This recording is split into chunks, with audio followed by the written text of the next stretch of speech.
I'm Dennis Arbor. I'm a near-death experience person. Death and return experience person. I do the bullwhip because it's very good for the body, a tremendous aerobic exercise workout. And at one point, I lost my ability to even walk for the rest of my life.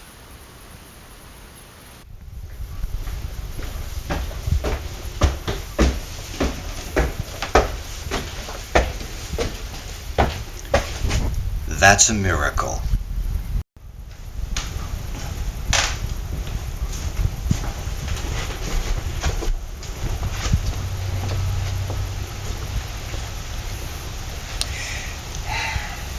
That's a miracle because I should have never walked again in my life. This was given to me. I was paralyzed from the waist down forever. Well, really what happened and what I tried to say in the book Being the Phoenix, the last vision given was the first vision I present. And it's very important because that last vision, just before I woke up, is what this dialogue is going to lead to as my lecture point. It seems that all of a sudden I was under very, very black skies, and there was a group of people around me, 2 or 3 dozen. We were all kind of mulling around, and then all of a sudden a voice at the very back behind my head said directly to me, "You are at the River Styx." I was at the River Styx with 2 or 3 dozen people, and there was the shoreline, and the skies overhead were completely black. There was a fog across the river. And in this crowd, one man turned, looked at me, and then said to the whole entire crowd, "Who will give this man a coin that he may cross over?" I guess I was without coins, and no, I had no coins. And you can't cross the river on the boat unless you have a coin.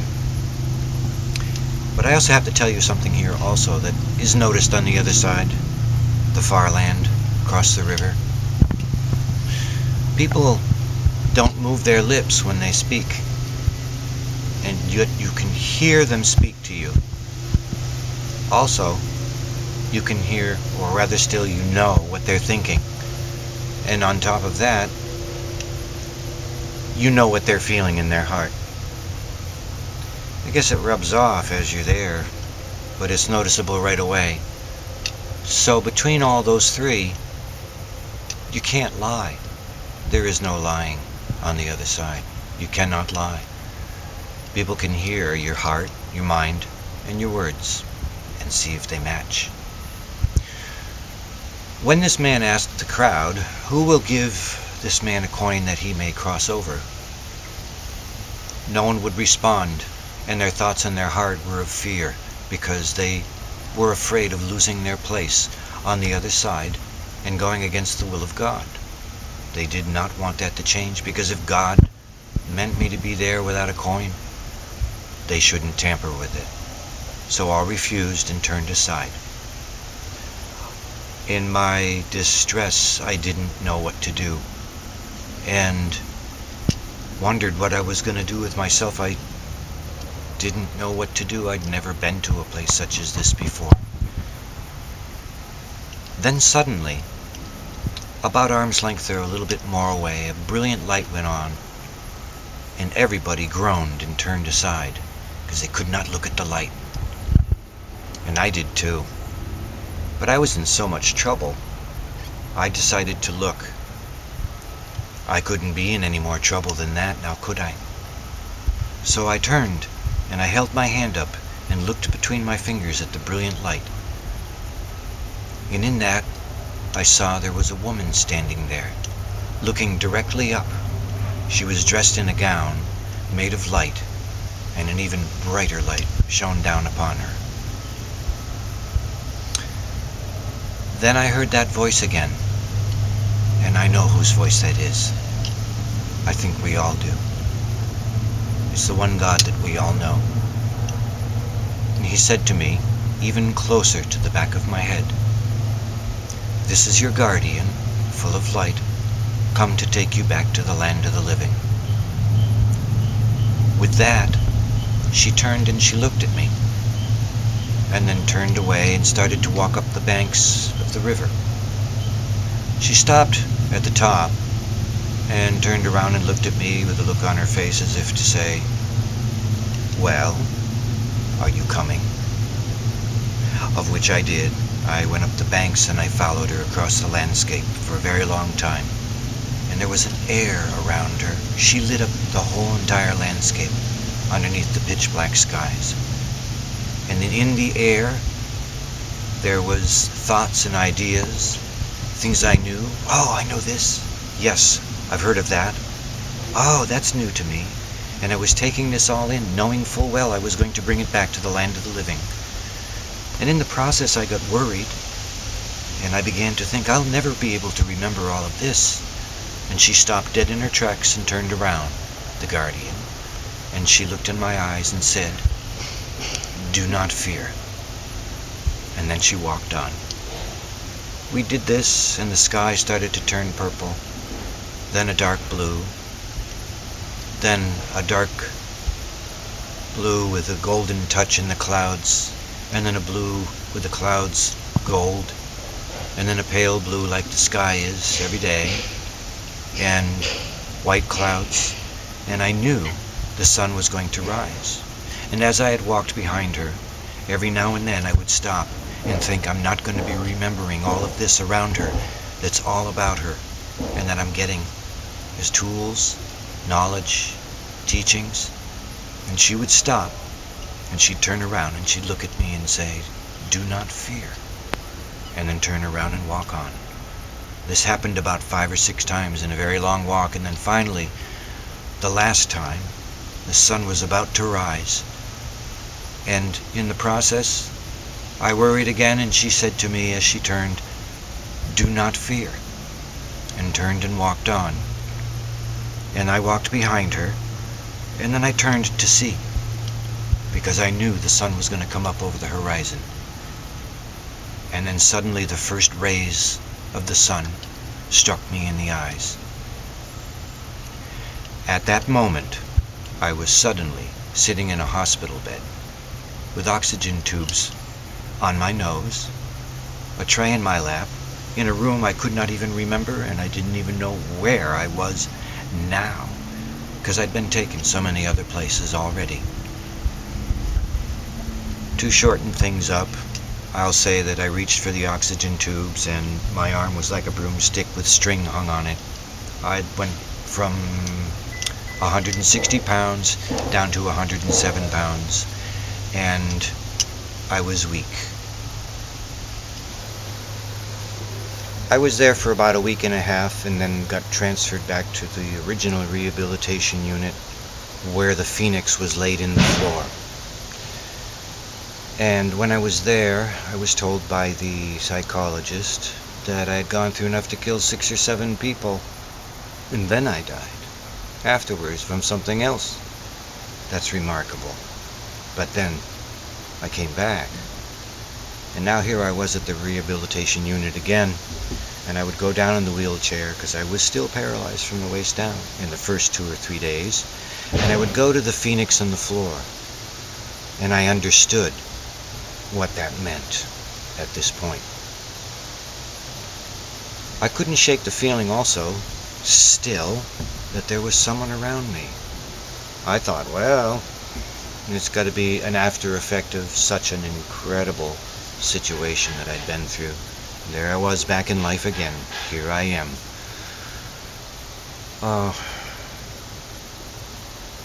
It was hard to digest, but they decided to see what I could do, and I started telling them at the rehabilitation unit, my legs are tingling. I can move them.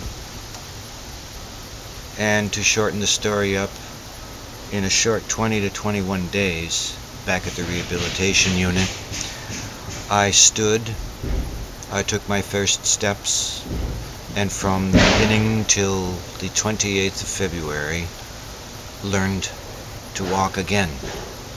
And this was impossible because the injury that I had from cancer that moved to my spine was on a permanent basis and has never, ever been known to be reversed.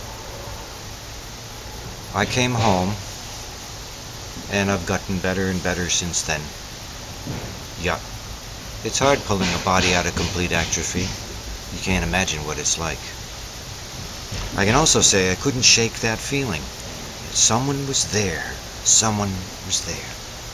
And I also remember that on the day that I left and walked the few steps to the car and got in, we were about 10 minutes on the way home, and I heard a voice talk to me. Well, after going through all the ordeals that I went through, I would chalk it up and laugh it off as anybody might. But that voice, for some reason or other, stuck to me. And it was simple what they said. You are returning to the devil's country. Well, where isn't? Needless to say, when I came back, weeks went by, I gained strength, months went by, and odd and peculiar things started happening around the house, around me, and I could not shake the sense of that presence of someone there. Sometimes things would absolutely disappear off a counter, and then you couldn't find them. You'd be trying to crawl around on the floor, find it, and then you'd get up and it would be someplace else moved.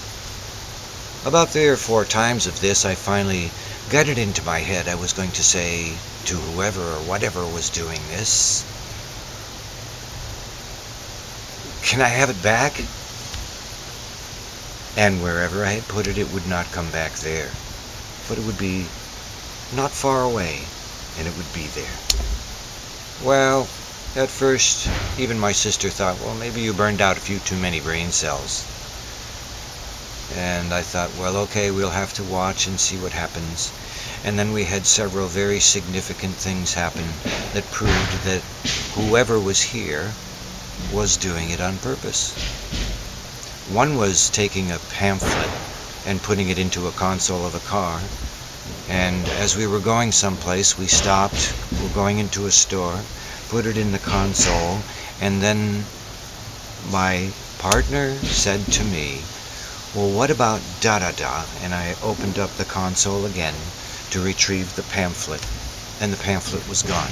It was just utterly gone. Gone. Well, okay. That means some crawling around between the seats and underneath the seats and then the back and in the front and looking everywhere thinking, where could this have gone? Meanwhile, my partner had gone in to the store. And I kept looking, and then I couldn't find it, and then finally sat down, and I was wondering what could have happened to that. It was right on top. Well, finally I decided I was going to clean out everything, as something was urging me. It's in there. So I took everything in the console out of the console, and there was still nothing there. And then there was this voice telling me, look underneath. Oh, that sounds kind of silly, but okay. Nothing ventured, nothing gained, and if it's silly, no one will know. I'm by myself. And I began to struggle to pull the plastic container out of the console, and finally did get it out. It was that tight in there. But then there was the pamphlet. There is no way it could have by itself gotten beneath and inside the console like that. A few other situations occurred, and they began to be adding up. And one day I was sitting trying to figure out how in the world I'm going to write about what it's like to go through a near-death experience, go and return. And as I was thinking about all of this stuff, I had a hard time rectifying exactly how I felt, because often in near-death experiences there is the good and the bad that you do see. So the end result was that I was perplexed as to how to write this. And as I sat there, I suddenly realized the TV was playing in the other room. And on it, they were talking about the book of Mary Magdalene, where she was the only one spoken to by Christ. ever about this, and she asked him, well, what's the path of heaven like? What can be explained about it by you? And he said to her that the path to heaven had both good and bad on it. And it's not what you do, but it's how you feel. What you feel in your heart. That's what makes all the difference. Knowing full well that something had just happened here that was a coincidence, but I took advantage of it, and I realized that good and bad is exactly what I'd seen, both good and bad, but I was intact between the two. It was very much like walking on the other side. So the next thing I did was ignore the TV, shut it off, and I knew there was someone there. So finally, knowing that I was on some kind of a basis of communication with something, I turned to whoever and whatever it was, and I said, what is your name? And of course, you know, if it was your imagination, you'd sit there, well, maybe it's Bob, maybe it's Bill, maybe it's Sarah, maybe it's whatever. But when I said that, the answer came so quickly, it shocked me. I said, what is your name? And immediately, right on the tail of it, right on the heels, came a female voice, and it went like this. What is your name? Charity. Well, I heard that, and I thought, that's so trite, that's ridiculous, it's almost Pilgrim. What's going on here? It's got to be my imagination. Maybe my sister in email messages and on the phone was right. Maybe I burned out a few too many brain cells. But I jumped onto the internet and I looked up guardian angels, because I had a suspicion that I was not left at the doors of life with a nice adieu by that guardian in the vision, but she had come with me. So I looked them up. Guardian angels, seraphim, living wills of God. Singular form, a seraph. And I read forth, and there were no names. They had no names listed. And I thought, well, that's strange. And I kept reading, and in a particular paragraph was a particular sentence I read through and got to the end of it, and it said, and they are known for their charity towards mankind. Gotcha. There's another coincidence right in a row. So I shut down the computer and sat there and then asked my next question. And my next question was, well, all right, charity. You're not supposed to have names. And I felt a distinct that it really wasn't. And I said, well, if that's not your real name, why can't I know your real name?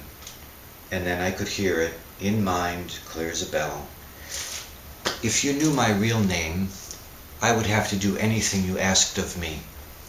And I want some discretionary area to say yes or no in what you request of me. I can't think that fast. So I went with it. I called her Charity. So time went on, and she was there, and I could always feel her.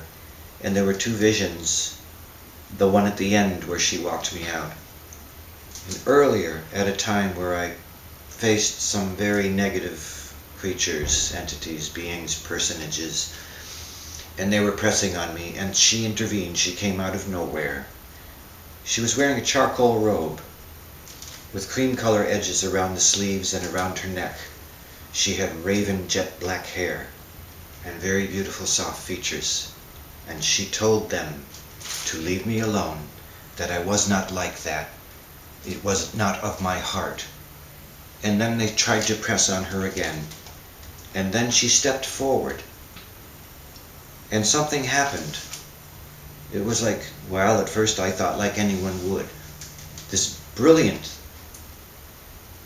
things came off of her on each shoulder and around her head. White like a light with flaming edges. And around the crown and top of her head. Looked like wings and a halo to me. Don't angels look like that? It took a while longer for me to think about this over and over until I realized I wasn't looking at feathery things that birds wear, but rather still, these were plays of energy coming off of her. And so, because they looked like wings, and because they had fire on the tips, I started calling her a fire wing. Charity has never, when I've asked her, answered me with something that was vague or false or a lie, and has always been on target. And this baffled me because now I was either thinking of myself as a massive psychic or that indeed truly I did have someone there. And more things began to happen. Things would disappear, I'd ask for them back, and they would reappear someplace else, in the same room, only a foot or two away from where I had put something down. Then we had the same thing happen again, with my partner present, in the car with some mail for the neighbors that got into ours in our box, and this is recent. I separated the neighbor's mail out and put it on the dashboard. We drove less than a half a mile home while I avidly read a piece of mail I really didn't want to read. We got there, she got out the door and went around back of the car. I saw the mail on the dashboard, opened the car door, got out, closed the door, and we were walking down to the house. And she said to me, "Aren't you going to bring the mail over to the neighbors?" And I said, as soon as I put my stuff inside, which I did, came back outside, went to the car, and the mail was gone on the dashboard. So, of course, I went back inside, went inside, and he said, "Well, where did you do that mail? I mean, it was there, and now it's not." And I didn't even think that she had walked behind the car or never came out. And she got mad, of course, that I'm being a foolish person. And she said, "I'll show you where it is." And we walked out there together and looked in the car, and it was gone. It was not on the dashboard. It was not in the car, under the seats, crammed into anything. And we were now worried that maybe we would be responsible for the loss of the neighbor's mail, walking in the house saying, what could have happened? Could the wind have blown it out, etc.? But no, it was there when we came home. And then we walked in the house and we were saying, well, maybe this happened, maybe that happened, speculating, when all of a sudden both of us looked at a table that we never use, never go near, and there was the mail, squared and neatly stacked, sitting on the table.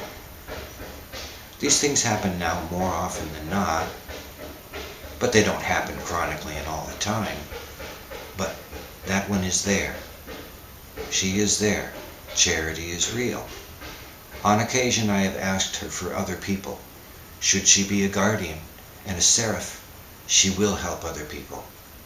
And I asked her for several people who were in very dire straits. One of them with a back injury. She had spinal problems that were going to make her wither and die inside if they didn't operate. And I spoke to this woman on the phone at distance halfway across the country, and I told her I will speak to my charity about this and ask her if she will help. And about a week and 5 days or 6 days later, this person I happened to be connected into while calling a number to get some information, business stuff, and they shunted me right to her phone, and I recognized her voice, and I said, "Oh, can I have this information, that information?" And she gave it to me and emailed it to me as we spoke, and then I said, "And you, how are you? How are you?" And she said, "I'm fine. I got back yesterday. I went through the operations that they were going to give me." And I asked her, did it turn out the way they said? They said it may be a downhill and very bad, unable to walk well afterwards. And she said, actually, I woke up and the doctors and the nurses and the surgeons were standing there grinning around us like Cheshire cats. And they said, we're not quite sure what happened, but everything went better than we'd ever expected. And now you're 1,000 times better than you've ever been in your life. In hearing this, I understood that charity would take the requests of me towards other people. And I tried it again and again on other people in various instances where people really truly did need help.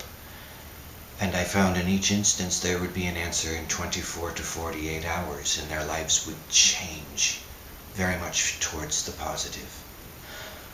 It was about that time, and we're talking almost a year of a steep learning curve and tolerance later, that I recognized that she was a reality, and this is a very hard thing to talk to anybody about, but it's a reality. Angels are real. and one came back with me. Back last year I had emails with ions.org, and they had answered my question of, do people or citizens or those from the other side come back with you sometimes? And they answered in the affirmative, yes they do. This has happened. This has happened before. People come back with powers to heal. So I was feeling much better about the fact that I was accompanied by someone who was here to help me do what is right and do what is good. And as we all say, all NDE people, we're really not that happy to be back. It was so wonderful where we were. I think that being here is tough for anybody, whether you've been there or not, and back. It's tough stuff being a human being. I think you should all realize that being a human being is a courageous thing, and the best is buried within you. And that is what you need to bring out. I want you to add this all together. I had end-stage cancer. It spread to my spine and left me paralyzed for the rest of my life. It's an injury that no one gets over. I've spoken to many a doctor, and even my oncologist said that is the way it is, and he was rather stunned and shocked himself that this could occur, that I stand and walk. And all of that, getting over the atrophy of a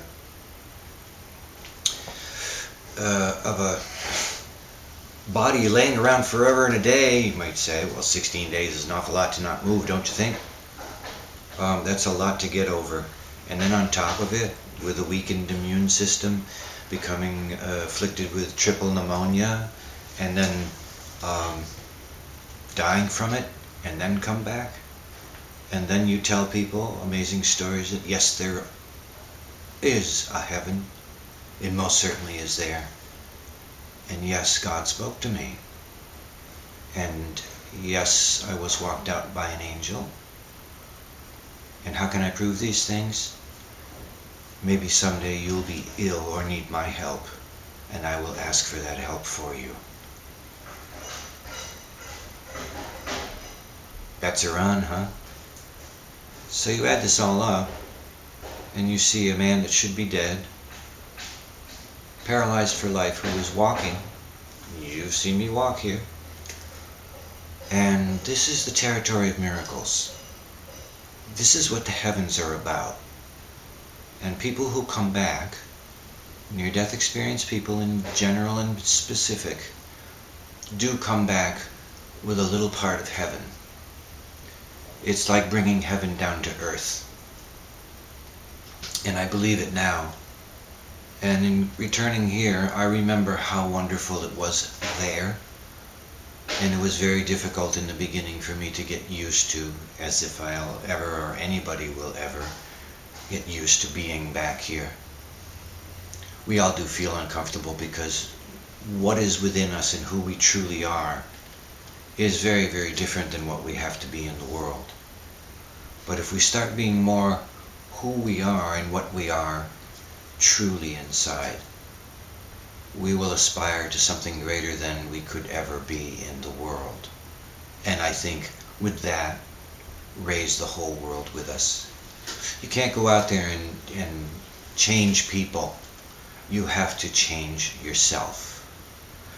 And I wake up every morning. I'm awfully, shamefully happy. I'm so grateful and thankful. I'm a dead man, paralyzed, that is alive and can walk. I think that's a postcard from heaven. And I humbly and proudly take that symbol of the phoenix as mine, because it's enough to show anybody that if it can happen to me, it can and should and is supposed to happen to all of us. What we ought to do then is go from hope to faith to belief to knowing. And when you go from belief to knowing, it happens. We've been stuck too much in the 3D horizontal world to remember where we really came from. We have cosmic amnesia. Yes, we do. We have cosmic amnesia. I was rethinking telling you that, but the truth of it is we can't remember where we really came from. But I think that the most courageous come down here to be human beings. But what you do with it from this point on is up to you. I want to thank you for listening to me, and I hope that great and wonderful things happen to you also, because there is a territory of miracles, and the heavens do exist. Yes, they do. I think